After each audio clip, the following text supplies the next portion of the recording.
ನಮಸ್ತೆ ಎವ್ರಿವನ್. ಎಷ್ಟೋ ಚಿಕ್ಕ ಮಕ್ಕಳಲ್ಲಿ ಚಾಕ್ಲೇಟ್ ತಿಂದು ಜಂಕ್ ಫುಡ್ಸ್ ತಿಂದು ಹಲ್ಲಲ್ಲಿ ಹುಳ ಆಗಿರುತ್ತೆ, ಕೇರೀಸ್ ಆಗಿರುತ್ತೆ ಅಲ್ವಾ.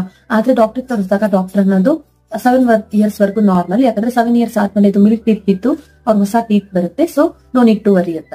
ಆದ್ರೆ ದೊಡ್ಡವರಲ್ಲಿ ನಾವು ಕೇರೀಸ್ ಆದ್ರೆ RCT ಮಾಡಿ ನಾವೆಲ್ಲ ಟ್ರೀಟ್ಮೆಂಟ್ ಕೊಟ್ಟು ಸರಿ ಮಾಡ್ಬೋದು. ಆದ್ರೆ ಮಕ್ಕಳಲ್ಲಿ ಅದನ್ನ RCT ಏನು ಮಾಡಕ್ ಬರಲ್ಲ, ಸೊ ಬಿಕಾಸ್ ಮಿಲ್ಕ್ ಟೀತ್ ಆಗಿರೋದ್ರಿಂದ ಅದೇನು ಮಾಡಲ್ಲ ಟ್ರೀಟ್ಮೆಂಟ್. ಸೊ ಅಂತ ಮಕ್ಕಳಲ್ಲಿ ನಾವು ನೋವನ್ನ ಹೇಗ್ ಕಮ್ಮಿ ಮಾಡ್ಬೋದು ಅನ್ನೋದಕ್ಕೆ ಒಂದು ಹೋಮ್ ರೆಮಿಡಿ ತಂದಿದ್ದೀನಿ.